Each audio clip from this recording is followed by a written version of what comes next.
안녕하세요. 오늘의 사연을 시작하겠습니다. 저는 30대 초반의 남성입니다. 제가 겪은 이야기를 전해보려 합니다. 군 전역 후 이런저런 일을 하다 적성에 맞지 않아 많이 방황했고 어떻게든 살아보려고 사업을 하기로 했습니다. 많은 고민 끝에 차린 사업은 대행업체였습니다. 사업이라고 하기도 참 애매했지만 수입이 없던 저에게는 선택의 여지가 없었습니다. 대행업체라고 하면 주로 다른 사람 대신 일을 처리하고 보수를 받는 것이 주 업무입니다. 보통 하객 대행 알바나 상견례식 부모 대행 역할 등을 생각하면 크게 어렵지 않을 것 같습니다. 돈 없이 시작한 사업은 크게 잘 되지 않았지만 그래도 먹고 살 정도는 되어 그냥 저냥 유지하며 살고 있었습니다. 어느 날 카페에서 전화가 왔다면서 젊은 여성으로 추정되는 분이 전화를 주셨어요. 처음에는 그냥 흔한 결혼식 하객 동원 주문인 줄 알았습니다. 평소처럼 기계적으로 상담 매뉴얼을 말씀드리고 있는데 그 여성의 반응이 없었습니다. 상담을 진행하면서도 그녀의 반응이 냉담했습니다. 말 한마디 하더니 그 여성이 끝내 본론을 말씀하셨어요.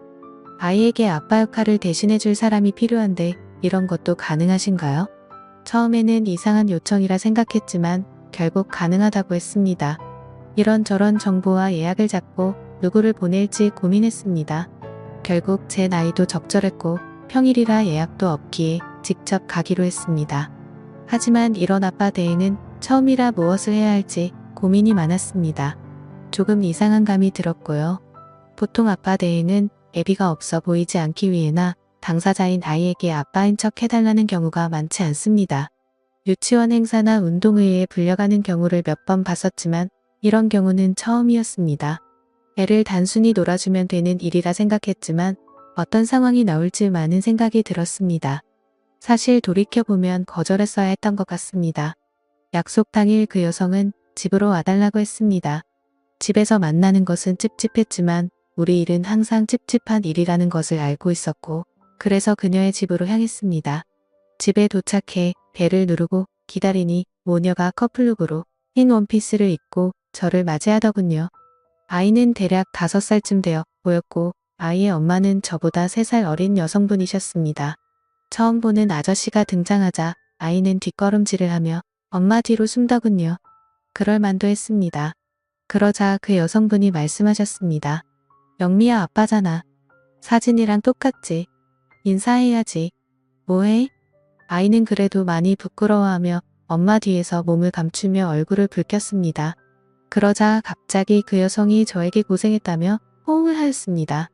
오는데 힘들지 않았냐며 밥은 먹었냐며 지금 엄마가 껴안고 친한 척을 해주니까 아이는 저에게 다가와 다리를 감았습니다. 이런 식의 역할 대행은 해본 적이 없어서 정말 당황스러웠습니다. 이런 건 애인 대행하는 놈들이 전문인데 전 그쪽 분야가 아니라서 복잡한 감정이 들었습니다. 그냥 엄마 하는 삼촌인 척하러 놀아주면 될 줄 알았다만 진짜로 아빠가 되는 거였네요.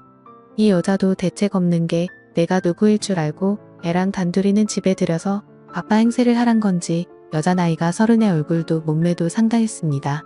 요즘이 어떤 세상인데 겁대가리도 없이 이런 일을 벌였는지 걱정이 되면서 연민도 가더라고요. 저는 이 상황이 당황스러워 혼란에 빠져 있는데 아이는 연습한 노래와 율동으로 생전 처음 보는 아빠에 대한 환영식을 마무리했습니다. 정신을 차려보니 식탁에서 밥을 먹고 있었습니다. 먹는 둥 마는 둥 식사를 어설프게 했고 아이가 눈치채지 못하게 애 엄마를 안방으로 불렀습니다. 화가 나서 불었습니다. 저 아이한테 진짜 아빠인 척 하란 건가요? 그냥 하루 놀아주라면서요. 엄마 표정이 복잡해지더군요. 전 애랑 놀아줄 아빠의 역할이 필요하단 말을 그냥 애 하루 봐줄 남자가 필요하다는 의미로 이해하고 왔으니까요. 굳이 사정을 듣지 않아도 지금까지 상황을 봤을 때 뭔가 기구한 사연이 있는 것 같아 보였습니다. 아이한테 진짜 아빠인 척 능숙하게 할 자신도 없지만 뭔가 죄짓는 기분이 들었습니다. 원래 일을 할 땐 내가 수행할 역할에 대해서만 듣고 끝내지 구구절절 의뢰인의 사정까지 캐묻지 않습니다. 너는 왜 인맥이 이렇게 협소하냐? 결혼식에 와줄 사람이 그렇게 없냐? 너 사기 결혼이냐? 이딴 거 절대 안 물어봅니다. 그런데 이번에 좀 알아야겠더라고요. 저의 일당 받고 가버리면 끝이지만 애는 뭐가 되냐고 물었습니다. 대답을 안 해주면 그냥 나오려고 했고요. 그러자 여자가 머뭇거리며 조심히 말을 꺼냅니다. 자기는 미혼모고 아빠는 다른 여자와 결혼했고 지금은 사고를 쳐서 복역 중이랍니다. 아이에게는 그동안 아빠가 못 오는 이유를 적당히 둘러댔고 매년 생일 때 올 거라고 거짓말을 해놨는데 커가는 아이가 영리해져서 올해는 가짜라도 보여줘야겠다고 생각하고 저를 찾은 거랍니다. 진짜 아빠인 척 해버리고 가버리면 애의 허탈감은 어쩔 거냐고 부르니까 그건 본인이 알아서 해결하겠다고 합니다.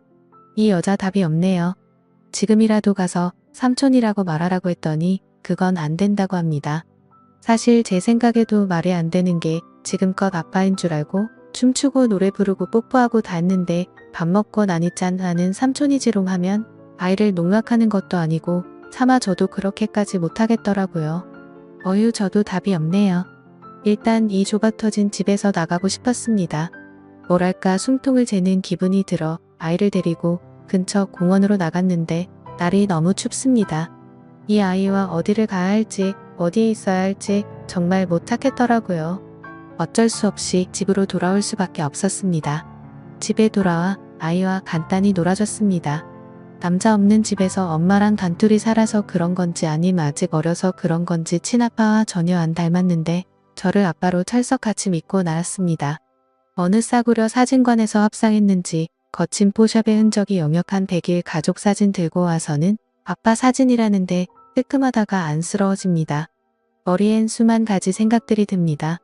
짝퉁이지만 처음 본 아빠인데 이러고 집에서 시간 낭비하는 게 맞나 그렇다고 추억을 만들어줬다가 몇 시간 후 나 퇴근해버리면 내가 겪을 후유증은 어떡하나 영미야 아빠랑 뭐 하고 싶어 이 집에 들어온 후 처음으로의 이름 불러봤네요.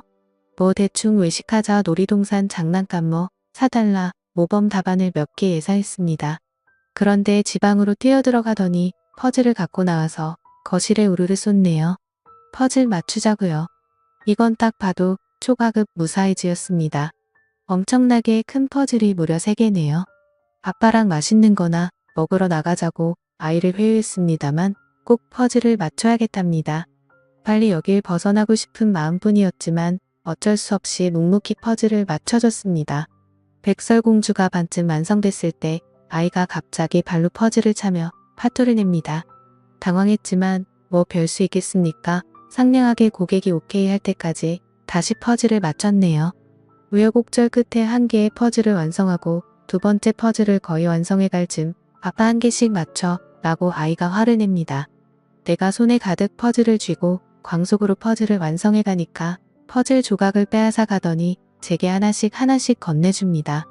빨리 퇴근하겠다는 일념으로 쪼그려 앉아 퍼즐을 맞춘 지 2시간 만에 처음으로 허리를 펴고 화장실에 갔습니다. 볼일을 보고 손을 씻는데 욕조 안에 뭔가 보입니다. 세 번째 퍼즐에 핵심 조각들이 있네요. 머리가 멍해지고 먹먹해지더군요. 퍼즐은 핑계고 아빠가 못 가게 잡아두려는 거였습니다. 손만 씻으려고 했는데 눈도 씻게 되었습니다. 아이는 제가 갈 걸 알고 있었던 거였습니다. 제 조카들은 퍼즐을 다 맞추면 흐트러질까봐 건들지도 못하게 하면서 좋아하는데 이 아이는 무표정이었습니다. 욕조에 숨겨둔 퍼즐 찾아서 갖고 나오니까 아이가 저를 허탈하게 쳐다봅니다.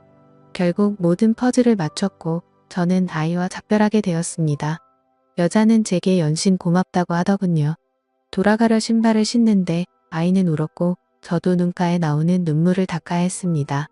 눈물을 훔치고 아이를 안아주며 금방 또 올 거라고 거짓을 말해야 했습니다. 집에 돌아오는 길 돈은 벌었는데 기분은 좋지 않습니다. 그러면서 저의 5살 때 기억을 떠올려 봤습니다. 흐릿했습니다. 기억이 잘 안 나네요.